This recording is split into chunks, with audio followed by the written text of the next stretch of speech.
28ാം ഓണ ദിവസം ഇവർ നടത്തുന്ന വ്യത്യസ്തമായ കളികൾ പരിചയപ്പെടാം. മറ്റൊന്ന് കൊച്ചി നഗരത്തിലെ പീക്കിരി പിള്ളേര് റോളർ സ്കേറ്റിംഗ് പഠിക്കുന്നതിനെ കുറിച്ചാണ്.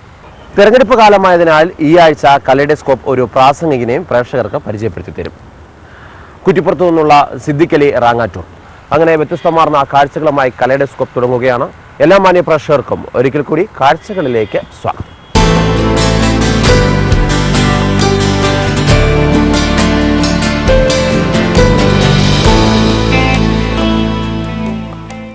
നാട് മുഴുവൻ തെരഞ്ഞെടുപ്പിന്റെ ആവേശത്തിലാണ്. ഒരു പഞ്ചായത്ത് മെമ്പറുടെ പ്രസംഗത്തോടെയാണ് കലൈഡോസ്കോപ്പിന്റെ ഈ ആഴ്ചത്തെ കാഴ്ചകൾ തുടങ്ങുന്നത്. സിദ്ദിഖലി റാങ്ങാട്ടൂർ എന്ന പ്രാസംഗികനെയാണ് ഇനി നമ്മൾ പരിചയപ്പെടുന്നത്. CHന്റെ ശൈലിയും സീതി സാഹിബിന്റെ നർമ്മവുമാണ് സിദ്ദിഖലി റാങ്ങാട്ടൂരിന്റെ പ്രസംഗത്തെ വേറിട്ടതാക്കുന്നത്. അങ്ങനെ ഒരു ക്രൗഡ് പുള്ളറായി മാറിയ സിദ്ദിഖലി റാങ്ങാട്ടൂരിന്റെ പ്രസംഗത്തോടെയാണ് കലൈഡോസ്കോപ്പിന്റെ ഈ ആഴ്ച തുടങ്ങുന്നത്. ചുറ്റുപാട്ടിക്കാർ റോഡൊന്ന് നന്നാക്കിക്കൂടെ? എന്റെ മുനീർ സാഹിബ് ആ റോഡ് നന്നാക്കിയപ്പോഴാണ് ഒരു വിദേശി വന്നിട്ട് ചോദിച്ചത്, ആരാണ് ഇവിടുത്തെ പൊതുമരാമത്ത് മന്ത്രി? ആ റൂമിൽ അതാ അനക്സിന്റെ വാതിൽ മുട്ടി സൂര്യപ്രഭ പോലെ അത്തോളിയിലെ മുത്ത് CHന്റെ പുന്നാരമോൻ മുനീറിന് കടന്നു വന്നു. ആ വിദേശി പറഞ്ഞത് കേൾക്കണം, ലീഗ് വിരോധികൾ ആരെങ്കിലും ഉണ്ടെങ്കിൽ. എന്താ വിദേശി പറഞ്ഞത്? മോനെ മുനീറെ, നിന്റെ മുഖം പോലെ സുന്ദരമാണ് നാഷണൽ ഹൈവേ എന്നാ. മാറ്റിച്ചേരാ മോനെ മുനീറെ, എന്റെ മുഖം പോലെ സുന്ദരമാണ് നാഷണൽ ഹൈവേ എന്നാ. സഖാവേ, മുനീർ സുന്ദരനാ, ഓ വല്ലാത്തൊരു സംഭവമാണ്. അതേമാതിരി ഒന്ന് എന്റെ കൂട്ടത്തിലുണ്ടെങ്കിൽ എത്ര നന്നായി. ഇപ്പൊ ഈ മാറ്റിച്ചേരോട് ചോദിച്ചു നോക്കാണ്, എന്താ സഖാവേ റോഡ് നേരാക്കാത്തത്? മഴല്ലേ മഴ. അപ്പൊ സഖാവേ എപ്പോഴും കറണ്ട് കട്ടാണല്ലോ. മഴ വേണ്ടേ മഴ. ഏതാ വിശ്വസിക്കുക മക്കളെ? ഒന്ന് ആലോചിച്ച് നോക്കൂ, ഇങ്ങനത്തെ ഒരു ഭരണം കേരളത്തിൽ ഇതിന് മുമ്പ് വന്നിട്ടുണ്ടോ? യൂട്യൂബിലൂടെ ലക്ഷക്കണക്കിന് മലയാളികൾ കണ്ടാസ്വദിച്ച പ്രസംഗമാണിത്. ഈ പ്രാസംഗിനെയാണ് ഞങ്ങൾ പരിചയപ്പെടുത്തുന്നത്, സിദ്ദിഖലി റാങ്ങാട്ടൂർ.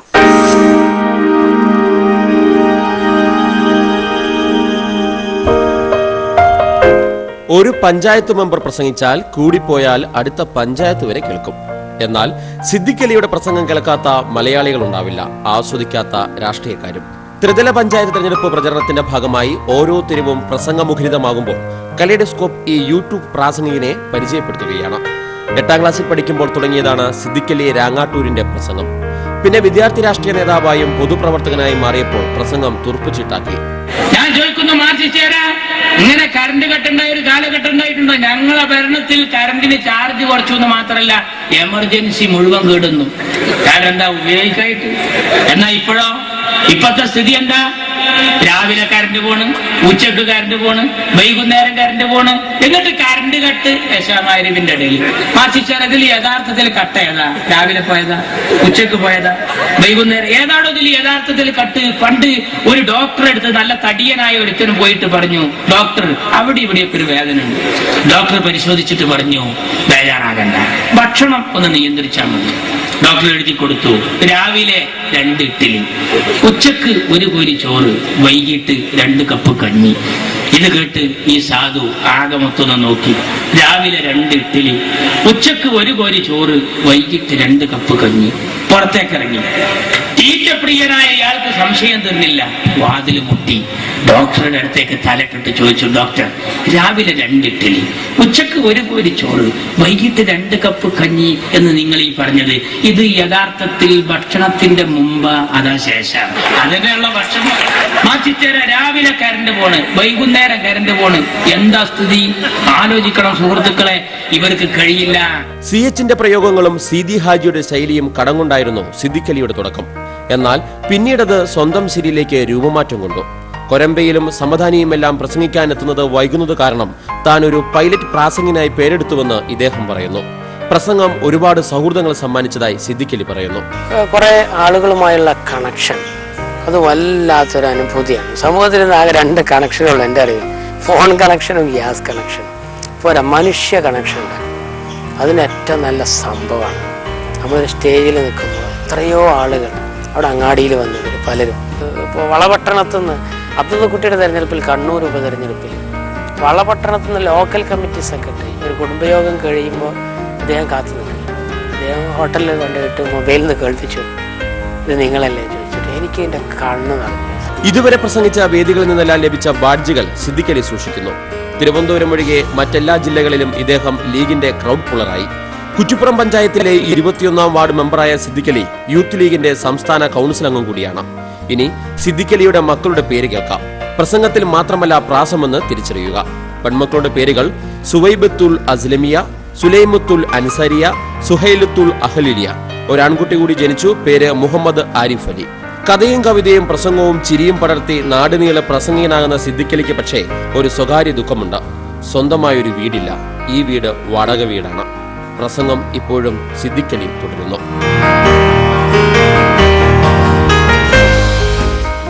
കാസർകോട്ടേക്ക് അങ്ങനെ യാത്ര ചെയ്യാൻ കഴിയോ ബസ്സിൽ? നിന്റെ അമ്മ എന്നോട് ചോദിച്ചു. പയ്യന്നൂരിലേക്ക് എത്ര? 21. എന്നാൽ തിരൂരിൽ ഇറങ്ങിയിട്ട് വീട്ടിലേക്ക് വന്നത് 75 റുപ്യ ഓട്ടോറിക്ഷക്ക്. അമ്മ ചോദിച്ചു, തിരൂരിക്കാ ദൂരം അതാ തിരൂരിന്ന് പയ്യന്നൂരിക്കാ ദൂരം എന്ന് ചോദിച്ചു. അതാണ് തിരൂരിന്ന് പയ്യന്നൂരിക്കാ ദൂരം. പക്ഷെ അതെന്താ? അത് ഇ അഹമ്മദിന്റെ വണ്ടിയാണ്, ഇത് അച്യുതാനന്ദന്റെ വണ്ടിയാണ്. ആ വ്യത്യാസ. എടോ മാർക്സിസ്റ്റേരാ, ഇ അഹമ്മദിനൊന്നും നിങ്ങൾ വ്യോമയാന മന്ത്രിയാക്കേണ്ട ചങ്ങായിമാരെ. അഥവാ വ്യോമയാന മന്ത്രിയാക്കിയ ഇ അഹമ്മദൊക്കെ 250 റുപ്യക്ക് അബുദാബി കൊണ്ടുപോകാനൊടുങ്ങൂലേ? കണക്കിലൊക്കെ എയർപോർട്ടിൽ അബുദാബി അബുദാബി അബുദാബി തന്നെ ഗ്യാപ്പ് ഒപ്പിക്കണ വിമാനം അങ്ങനെ ഇറങ്ങാൻ തുടങ്ങൂലേ? എന്താടോ ഞങ്ങളെ ഏൽപ്പിക്ക്, ഞങ്ങളതൊക്കെ മനോഹരമായി കൈകാര്യം ചെയ്യും.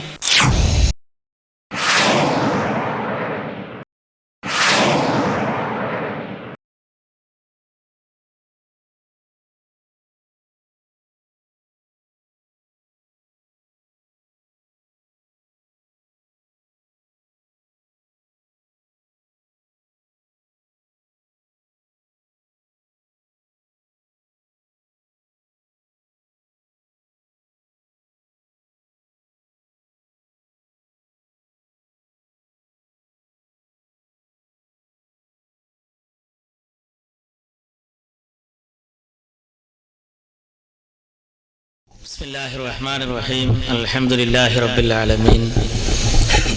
വസ്സലാത്തു വസ്സലാമു അലാ അഷ്റഫിൽ മഖ്ലൂഖീൻ വഅലാ ആലിഹി വസഹ്ബിഹി അജ്മഈൻ. അമ്മാ ബഅദ്. പ്രിയപ്പെട്ട അധ്യക്ഷൻ PM മുനീർ സാഹിബ്, എൻ്റെ സഹോദരന്മാരും ഈ പ്രദേശം ഉൾക്കൊള്ളുന്ന വിവിധ മേഖലകളിൽ മുസ്ലിം ലീഗിൻ്റെ പ്രവർത്തനങ്ങൾക്കും മറ്റ് പോഷക സംഘടനകൾക്കും സംഘാടനം നടത്തിക്കൊണ്ട് നേതൃത്വം വഹിക്കുന്ന ഉദ്ഘാടന കർമ്മം നിർവഹിച്ച പ്രിയപ്പെട്ട സുഹൃത്ത് സലീം മേമന, യോഗത്തിൽ ആശംസകൾ അർപ്പിക്കാനിരിക്കുന്ന വേദിയിൽ ഉപവിഷ്ടരായിട്ടുള്ള ഉസ്മാൻ ഹാജി, KM സലീം, T യൂസുഫ്, അതുപോലെ ജാഫർ, സുജീർ ഖാൻ, ചടങ്ങിന് സ്വാഗതം ആശംസിച്ച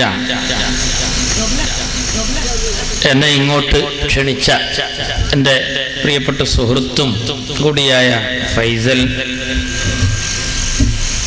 വേദിയിലെയും വേദിക്ക് താഴെയുമായി അണിനിരന്നിട്ടുള്ള ഹരിതരാഷ്ട്രീയത്തിൻ്റെ അമരത്തിരിക്കുന്ന സയ്യിദ് ഹൈദരലി ശിഹാബ് തങ്ങളുടെ അനുയായികളെ, നല്ലവരായ നാട്ടുകാരെ, അസ്സലാമു അലൈക്കും.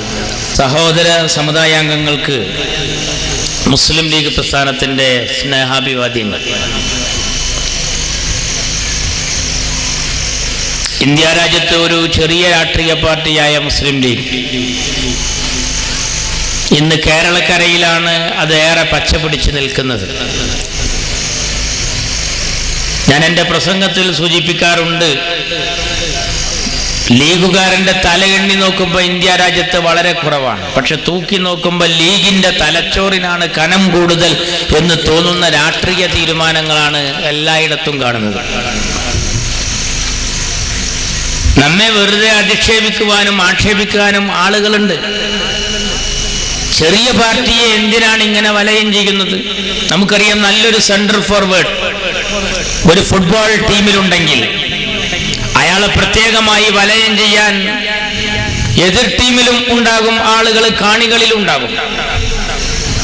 എന്നതുപോലെ ഇന്ത്യ രാജ്യത്ത് ജനാധിപത്യത്തിൽ വിശ്വസിപ്പിച്ച്, രാജ്യത്തിന്റെ മതേതരത്വത്തെ മാനിച്ച്, രാജ്യത്തിന്റെ ജുഡീഷ്യറിയെ വിശ്വസിച്ച് നീങ്ങുന്ന ഒരു ഉത്തമ സമൂഹമാക്കി കേരളത്തിലെ ഈ ജനതയെ വളർത്തിയെടുക്കുന്നതിൽ നാം വഹിച്ച പങ്ക് വളരെ വലുതാണ്. ഇവരെയൊക്കെ അബ്ദുൽ നാസർ മഅദനിയും ചില ലീഗ് വിരുദ്ധ ശക്തികളും പറയുന്ന ആ പാതയിലേക്ക് തെളിച്ചിരുന്നുവെങ്കിൽ കേരളം UP പോലെ ആകുമായിരുന്നു, അല്ലെങ്കിൽ കാശ്മീർ പോലെ ആകുമായിരുന്നു. ആയുധമില്ലത്ത് ഈ പതാകയുമായി ചെല്ലാത്ത കുറെ പ്രദേശങ്ങളുണ്ട് ഇന്ത്യയിൽ.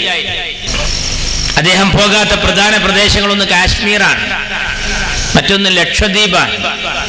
അവിടെ മുഴുവനും മുസ്ലിങ്ങളാണ്. മുഴുവനും മുസ്ലിങ്ങൾ ഉള്ളിടത്തേക്കല്ലേ പോകേണ്ടത്? സ്വാഭാവികമായും എല്ലാവർക്കും തോന്നും എന്റെ ഖായിദമില്ലത്ത് അങ്ങോട്ട് പോയില്ല.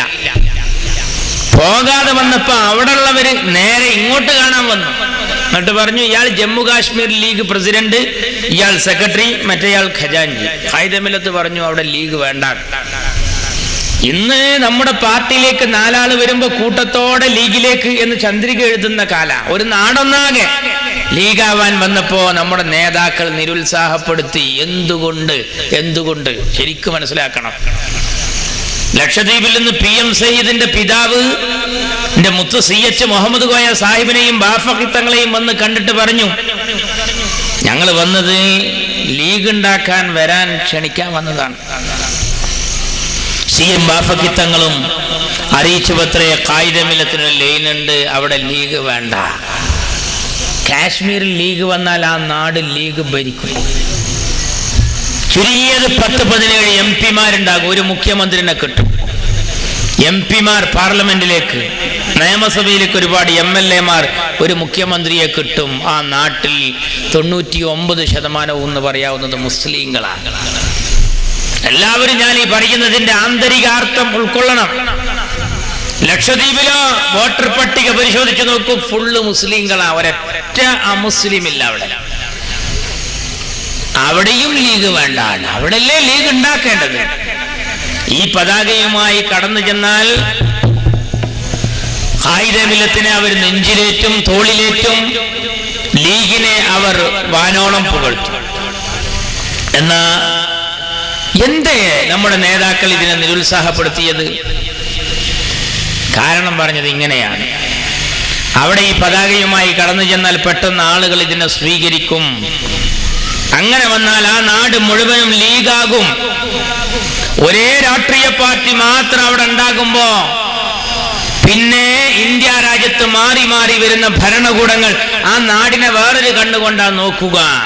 ഒരു പ്രത്യേക സമുദായം, ഒരു പ്രത്യേക പാർട്ടി അങ്ങോട്ട് കുഴൽ കിണർ വേണ്ട, റോഡ് വേണ്ട, പാലം വേണ്ട, കടവ് വേണ്ട തീരുമാനിക്കും. അപ്പൊ അവിടെ ലീഗ് വേണ്ട. നോക്കൂ നിങ്ങൾ ഖായിദമില്ലത്തിന്റെ ദീർഘവീക്ഷണം. മുസ്ലിം ഇന്ത്യയുടെ വികാര വിചാരങ്ങൾ രോമകൂപത്തിൽ പോലും തേരോട്ടം നടത്തിയ ആ സാത്വികനായ കർമ്മയോഗി 4 ആള് കൂടാൻ വേണ്ടിയിട്ടല്ല ഈ പാർട്ടി ഉണ്ടാക്കിയത്. അങ്ങനെയാണെങ്കിൽ അവിടെ ഉണ്ടാക്കേണ്ടത്. അന്ന് ഖായിദമില്ലത്ത് അത് പറഞ്ഞൊരു നാട്ടിലെങ്ങാനും പ്രത്യേകം ആനുകൂല്യങ്ങൾ കൊടുക്കുമ്പോ ഇതാ കൊടുക്കണേ ഒരു പ്രത്യേക സമുദായത്തിന് പറഞ്ഞ് ബഹളം ഉണ്ടാക്കും.